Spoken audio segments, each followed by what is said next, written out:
প্রচন্ড গরমের কারণে যদি ঢিলা গেঞ্জি পরিধান করি তাহলেও কি আল্লাহ লানত বর্ষিত হবে? আমার পরিপূর্ণ বয়স হচ্ছে, আমি বিয়ে করতে চাই, এখন আমার পরিবারকে কিভাবে বলতে পারি পরামর্শ চাই? নামাজের সময় মোবাইলে চোখ গেলে কি নামাজ হবে? গোপন অঙ্গে হাত লাগলে উযু থাকে কি না? ডান হাতে খাবার গ্রহণের সময় প্রয়োজনে কি বাম হাতে পানি পান করা যাবে? গোসল করার পর পুনরায় উযু করার প্রয়োজনীয়তা আছে কিনা? সুদের টাকা দিয়ে তৈরি করা বাড়িতে আমল করলে আমল কি কবুল হবে? উযু করার সময় বেসিনে পা ধোয়া কি ঠিক? অন্য ধর্মের লোকদের কি বাসা ভাড়া দেওয়া যাবে? কারো থেকে ঋণ নিলে যার থেকে ঋণ নিয়েছি ওই ব্যক্তিকে পরবর্তীতে খুঁজে না পেলে করণীয় কি? নখপালিশ লাগিয়ে নামাজ পড়লে নামাজ হবে কিনা? এমডি ইফতিখার শুভ, আপনি জানতে চেয়েছেন নখপালিশ লাগিয়ে নামাজ পড়লে নামাজ হবে কিনা? নখপালিশ লাগিয়ে যদি আপনি অজু করেন তাহলে অজু হবে না, আর অজু না হলে নামাজ হবে না। অতএব বলতে পারেন নখপালিশ লাগিয়ে অজু করে নামাজ পড়লে নামাজ হবে না। কিন্তু যদি অজু অবস্থায় নখপালিশ লাগিয়ে আপনি নামাজ পড়েন অজু অবস্থায়, তাহলে ওই নামাজটা হবে। পরবর্তীতে আবার যখন নামাজের সময় হবে বা অজু ভাঙবে তখন আপনাকে নখপালিশ রিমুভ করে তারপরে অজু করতে হবে, অন্যথায় এটি জায়েজ হবে না।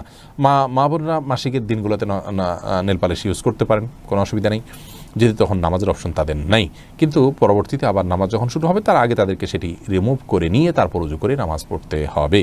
মুসলিউদ্দিন হৃদয় জানতেছেন পুরুষ ডাক্তার দ্বারা সিজার ডেলিভারি করানো যাবে, জায়েজ কিনা? যদি বিকল্প না থাকে তাহলে জায়েজ আছে, কিন্তু এটি আমাদের দেশের জন্য খুবই লজ্জাজনক একটি অধ্যায়। বাংলাদেশে এখন অহরহ ডেলিভারি করানো হয়, সিজার করানো হয় পুরুষ ডাক্তারের মাধ্যমে। শুধু বাংলাদেশে নয়, সৌদি আরবেও এটি আমি দেখেছি, কাছে থেকে জেনেছি যে পুরুষ ডাক্তাররা এই কাজগুলো করেন। এটি খুবই গর্হিত কাজ।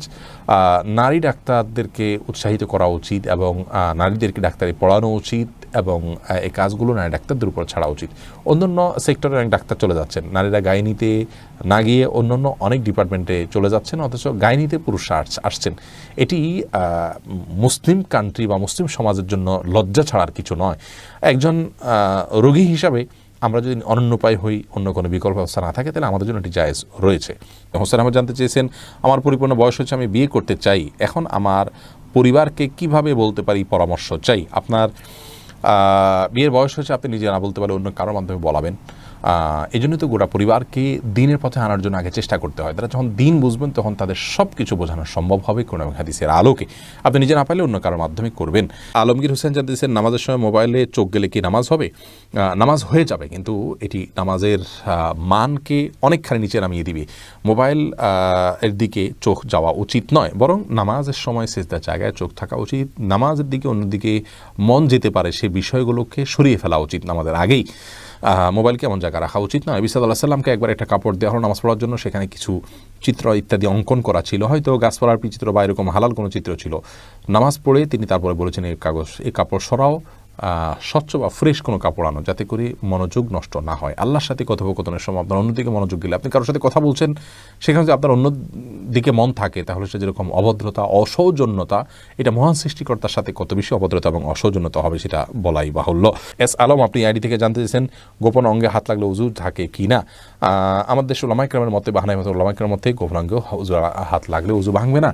তবে আরবিন স্কলাররা, সৌদি আরবের উলামায়ে কেরাম, তাদের মতে গোপন অঙ্গে হাত লাগলে উযু ভেঙে যাবে, যেহেতু আপনার একটা হাদিস রয়েছে যে মান মাসসা যাকারাহু ফালিয়াতাওয়াদ্দা। এই জন্য তারা হাত লাগলে বলতে কাপড়ের উপর দিয়ে নয়, সরাসরি যদি কেউ স্পর্শ করে তারা ওটাকে ওযু ভঙ্গের কারণ হিসাবে উল্লেখ করেন। অতএব সেই জায়গা থেকে এটা ওযু ভঙ্গের কারণ তাদের মতে, আমাদের উলামায়ে মতে এটি ওযু ভঙ্গের কারণ। আপনি ফারজানা সুলতান, আপনি জানতেছেন কিবলার দিকে পা দিয়ে শোয়া যাবে কিনা? কিবলার দিকে পা দিয়ে শোয়ার ব্যাপারে কোনো হাদিসে নিষেধাজ্ঞা সরাসরি নাই। তারপরও ওইদিকে কেবলা রয়েছে, সেই জায়গা থেকে কেবলার প্রতি শ্রদ্ধার জায়গা থেকে যদি দিকে পা না দেন ভালো, কিন্তু এটাকে হারাম বলা বা নাজায়েজ বলা বা গুনাহের কারণ বলার কোনো সুযোগ নেই, যেহেতু কোন হাদিসে এই বিষয়ে কোনো নিষেধাজ্ঞা নেই। শিখা ইসলাম, আপনি জানতেছেন 3 পিস পরে নামাজ পড়ি, পা দেখা যায়, মোজা পরে নামাজ পড়লে কি হবে? পায়ের পাতা ঢাকতে হবে কিনা মেয়েদের নামাজের জন্য মধ্যে এটা নিয়ে মত পার্থক্য আছে। অনেক উলামায়ে কেরাম এটাকে শর্ত করেছেন। আমি ব্যক্তিগতভাবে এই মতটা চাইতে, যারা বলেন যে পায়ের পাতা, পাতা বলতে পায়ের পাতার তলের অংশ, এটা ঢাকার শর্ত দিয়ে থাকেন, তাদের মতটাকে আমি সমর্থন করি না। পাতার উপরের অংশ, যেটা পাতার উপরের অংশ, সেটা ঢাকতে হবে কিনা, অনেক উলামায়ে কেরাম বলেছেন সেটা ঢাকতে হবে, অনেকে বলেছেন শুধু গিরার নিচ পর্যন্ত থাকলেই হবে কাপড়, পাতা না ঢাকলেও চলবে। তো দুই পক্ষের উলামায়ে কেরামের দলিল রয়েছে। নিরাপদ হলো এমন কাপড় পরা যে কাপড়টা অনেক বেশি লম্বা হয়, যে পায়ের পাতার উপরের অংশ সহ ঢাকা পড়ে। তলা ঢাকার জন্য, মোজা পরার জন্য আলাদা করে কষ্ট করা বা কসরত করা এটা আবশ্যক নয়। ইনশাআল্লাহ বিদিনিল্লাহ নামাজ হয়ে যাবে যদি কেউ মোজা নাও পড়েন। এরপরে কুররাত আইন মারিয়া, আপনি জানতে চেয়েছেন অন্য ধর্মের লোকদের কি বাসা ভাড়া দেওয়া যাবে? যাবে, কোনো অসুবিধা নেই, তাদেরকে বাসা ভাড়া দেওয়াতে কোনো অসুবিধা নেই। মোহাম্মদ আরাফাত ইসলাম জানতেছেন ডান হাতে খাবার গ্রহণের সময় প্রয়োজনে কি বাম হাতে পানি পান করা যাবে? প্রয়োজনে বলতে কি, ডান হাতে পানি পান করা উচিত, খাবার গ্রহণ করা উচিত। ইভেন আপনার খাবার খেলে আঙ্গুল চেটে তারপরে আপনি ডান হাতে ধরে খাবেন। যদি আমাদের ওলামা ইকরাম বলেন যে বাম হাতে আপনি পানির পাত্র ধরলেন, ডান হাত দিয়ে ঠেক দিলেন, তার মানে 2 হাত ধরে খালেন, এটা জায়েজ আছে, এটা একটা পন্থা মাত্র, কিন্তু সবচেয়ে উত্তম হয় সরাসরি ডান হাতে খাওয়া। সেক্ষেত্রে খাবার লেগে যাওয়ার যে ভয় থাকে গ্লাস ইত্যাদিতে, সেটা থেকে বাঁচার জন্য আপনি পরিষ্কার করে নেবেন, আলতো করে ধরবেন, কিন্তু ডান হাতে খাওয়া উচিত, পান করা উচিত, যেহেতু হাদিসে সুস্পষ্টভাবে ডান হাতে খাওয়া পান করার নির্দেশ রয়েছে। ফারিয়া এনামুল, আপনি জানতে চেয়েছেন ছোট বালতি থেকে পানি না ঢেলে পানির মধ্যে হাত দিয়ে ওযু করা যাবে কি না? যাবে। হাত দিয়ে কোষ করে উঠিয়ে আগে হাত ধোবেন 3 বার, এরপরে আবার আপনি কোট দিয়ে স্বাভাবিকভাবে উযু করতে পারেন, কোনো অসুবিধা নেই। নবী সাল্লাল্লাহু আলাইহি ওয়াসাল্লাম এই পদ্ধতিতে উযু করেছেন। হাসিবুল হোসেন জানতে চেয়েছেন গোসল করার পর পুনরায় উযু করার প্রয়োজনীয়তা আছে কিনা? না, গোসল যদি সুন্নাহসম্মত করে থাকেন আলাদা উযু করার কোনো প্রয়োজন নাই। 2 হাতের কবজি ধুয়ে, কুলি করে, নাকে পানি দিয়ে, মুখ ধুয়ে, হাত ধুয়ে, মাথা মাসে করে তারপরে গোসল শেষ করে আসার পা ধুয়ে চলে আসবেন। এভাবে গোসল করলে আপনার আলাদা করে আর গোসল করার কোনো প্রয়োজন নেই। উযুতে আপনার গোসলের শুরুতে উযুর নিয়ত হয়ে যাচ্ছে। নিশান, আপনি জানতে চেয়েছেন উযু করার সময় বেসিনে পা ধোয়া কি ঠিক? নিজের বাসা বাড়িতে অসুবিধা নেই, করতে পারেন, তবে আপনার রিস্ক মুক্ত হওয়াটা আর বিষয় মাথা রাখতে হবে। নিজের জন্য রিস্কি হলে সেটা আপনার জন্য করা উচিত হবে না, কারণ নিজেকে বিপদের মুখে ঠেলে দেওয়া ইসলামের শরীয়তে কিন্তু জায়েজ নয়। অনেক সময় এখান থেকে পড়ে বা দুর্ঘটনার শিকার হতে পারে মানুষের। যদি সেরকম না হয়, আপনি আশপাশে কিছু ধরে করতে পারেন, তাহলে এটা জায়েজ আছে, কিন্তু পাবলিক প্লেসে বা বাইরে এরকমটি করা অনুচিত, যেহেতু এটা দৃষ্টিকটু। অন্য ধরনের মানুষরা আছে যারা এই বেসিন ব্যবহার করবে, তারা দেখে হয়তো ইসলাম সম্পর্কে বাজে ধারণা নিবে, বা তাদের হক নষ্ট হতে পারে, বা আশপাশে পানি পড়ে ভিজে যাবে, জায়গাগুলো নষ্ট হবে।